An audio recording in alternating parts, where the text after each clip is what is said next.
Merci aux organisateurs de nous avoir donné la possibilité donc de relever ce défi, de faire la clôture donc de cette journée très riche. Donc on s'est répartis, Martine et moi, cette clôture. Moi, je vais essayer de faire le lien autant que possible avec les compétences qui sont visées par le master didactique des langues parcours FLES. Et puis Martine développera davantage des compétences transversales.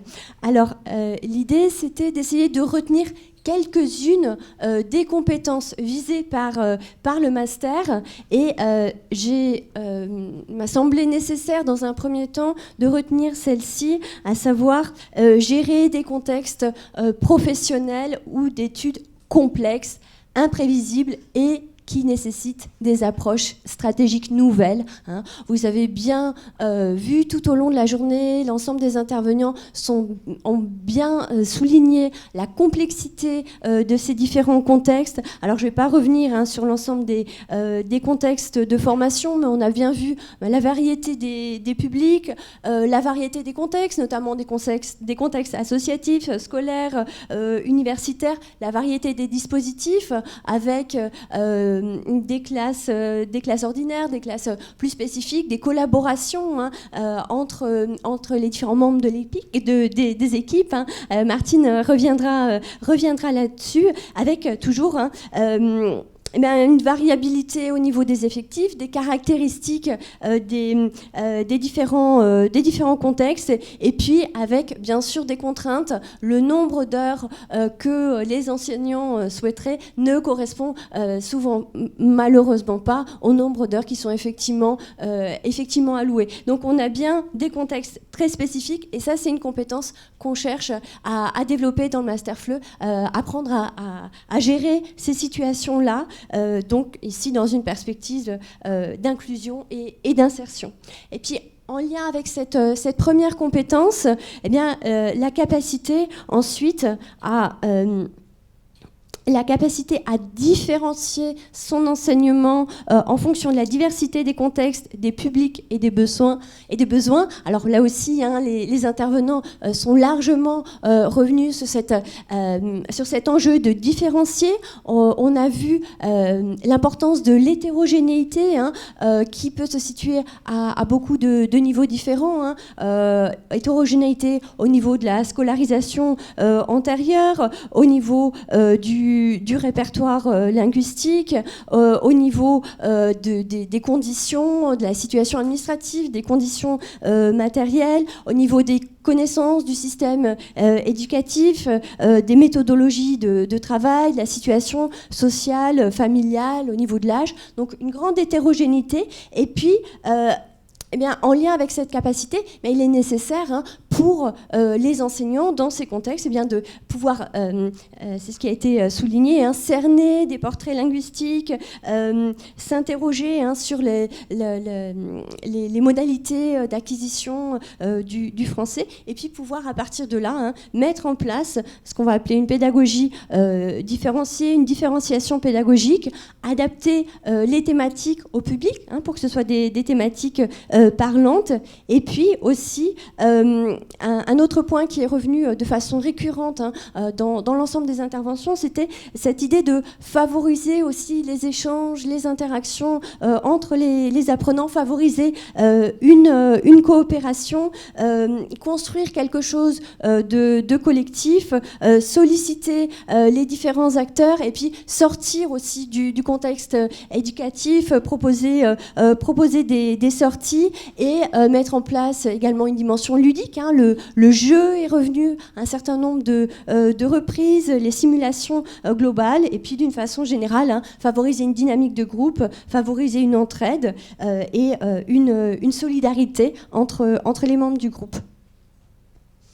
Le troisième point qui m'a semblé important comme compétence, ici encore visée par le master et qui semble nécessaire dans ces différents contextes, c'est la capacité à mettre en relation ses connaissances en linguistique et ses connaissances en didactique des langues.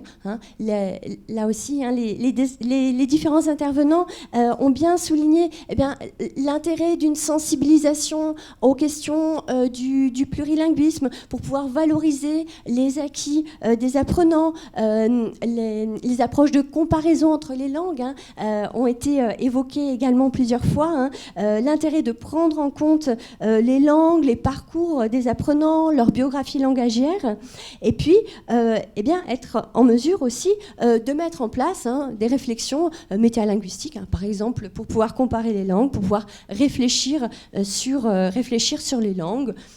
Et également avoir les compétences linguistiques pour mettre en place des activités aussi de phonigraphie, par exemple.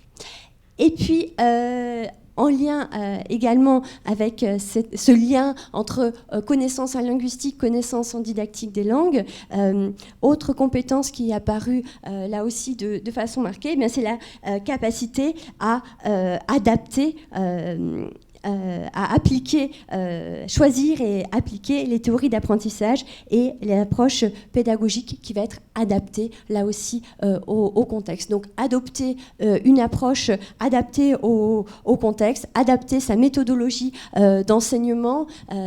C'était Philippe Massemard qui disait c'est important d'avoir un répertoire didactique et pédagogique riche pour pouvoir avoir un éventail suffisamment large de pratiques pour pouvoir s'adapter aux apprenants, pouvoir mettre en place des approches multimodales, des approches fondées sur les jeux, de la pédagogie différenciée, des compétences également.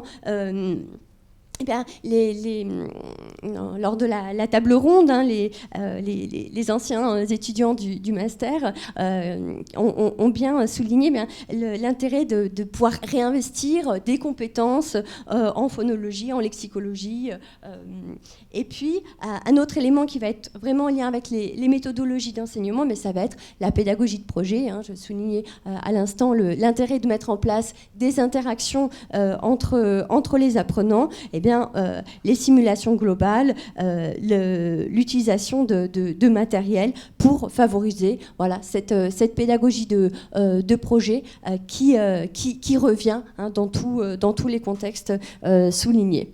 Et puis un autre élément qui est revenu de façon récurrente, ça a été les compétences d'explicitation, de reformulation et de médiation. On en a bien parlé dans le cadre du français de scolarisation, la capacité à expliciter les consignes et puis aussi à expliciter le fonctionnement du système scolaire. Alors, j'en arrive à l'avant-dernière compétence retenue, qui est la capacité à appliquer une approche interculturelle dans l'enseignement-apprentissage des langues. Alors là aussi, je vais mentionner à nouveau la démarche de comparaison entre les langues, et puis aussi la capacité à solliciter les apprenants pour mieux comprendre leur approche. Par exemple, la façon dont les mathématiques ont été enseignées dans leur contexte. Donc, vraiment favoriser une prise de conscience, une sensibilisation à la fois de la part de l'enseignant et des apprenants aux variations dans les cultures d'apprentissage. Et puis, j'en arrive donc à la dernière compétence en lien avec l'évaluation. On est revenu à plusieurs reprises sur la question de l'évaluation. Donc, à nouveau s'adapter, c'est vraiment le mot-clé de la journée, il me semble, s'adapter au public et puis pouvoir établir des critères pour évaluer les productions, le niveau des apprenants, à la fois pour un certain nombre d'enseignants qui sont intervenus, ça signifie pouvoir mettre en place une évaluation diagnostique pour cibler ceux dont les apprenants vont avoir avoir besoin, quelle va être la formation qui va être nécessaire pour eux, et puis ensuite essayer de favoriser une évaluation formative pour favoriser la progression des apprenants eux-mêmes et sans chercher à être par rapport à une norme, par rapport à un groupe, mais bien favoriser la progression individuelle. Alors, deux derniers petits points que j'aimerais souligner, c'est l'importance de la créativité des enseignants dans ces contextes qui font face bien souvent à des moyens limités et qui sont donc amenés à mettre en place des solutions pour du matériel, pour des sorties pédagogiques. Et je pense qu'il faut vraiment saluer cette grande créativité des enseignants et cette très forte implication qui est vraiment admirable. Et puis un dernier point, alors peut-être que l'une des compétences qui a été mentionnée et qui est moins développée dans le cadre du master didactique des langues parcours FLES, ça va être les compétences en alphabétisation, en illettrisme. Effectivement, on n'a pas de cours spécifiquement sur ces questions, mais ce qui a été aussi souligné, je crois que c'était par Lorraine, c'est l'intérêt aussi des stages, des mémoires de master qui permet d'approfondir une thématique, et puis bien entendu aussi l'intérêt de toutes les expériences associatives pour pouvoir développer là aussi des compétences en lien avec ces intérêts. Merci.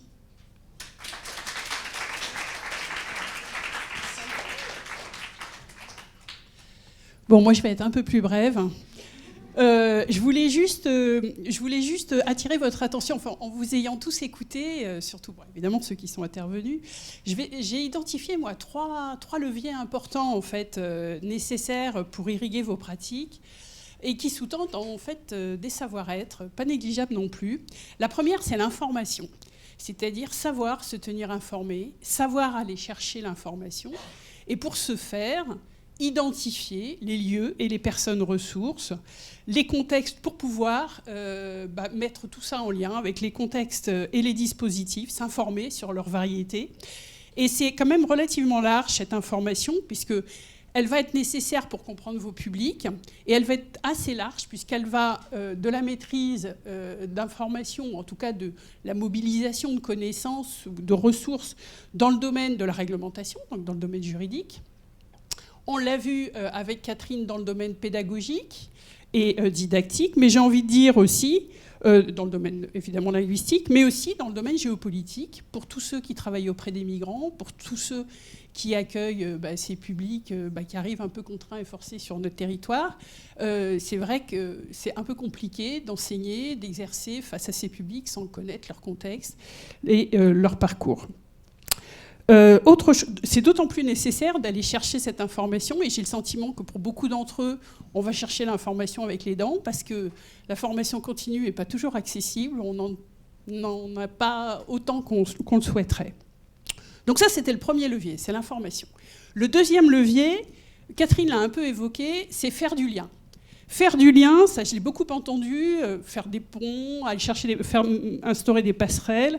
Faire des liens donc, entre les acteurs qui gravitent autour de tous ces publics que vous accueillez. Faire des liens entre, par exemple, pour les UPE2A, entre les acteurs du système éducatif, à savoir les équipes éducatives, les équipes de direction, les enseignants. C'est un travail pas toujours évident, puisqu'il va nécessiter, comme vous l'avez dit, de la bienveillance, de la souplesse, de la patience, de la diplomatie, une forme de ténacité aussi, il faut le dire. Et puis le troisième levier, c'est celui de j'en mettrai deux, c'est la réflexivité et la capacité de décentration. Ça me paraît assez intéressant, surtout quand on a affaire à des publics que vous recevez, aussi variés qu'ils le sont. C'est-à-dire que c'est une façon aussi de mettre à distance les publics aussi, leurs difficultés. Enfin, c'est pas évident, ce que vous gérez tous les jours.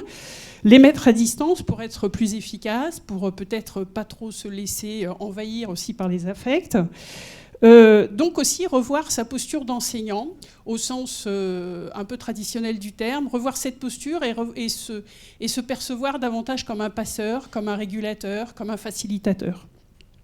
Donc ça nécessite aussi pour ça de changer son regard et de changer ses pratiques, de changer aussi sa vision de sa fonction, surtout quand on est un enseignant en UPE2A qui jusqu'à présent avait enseigné en milieu ordinaire, comme on l'a vu ce matin.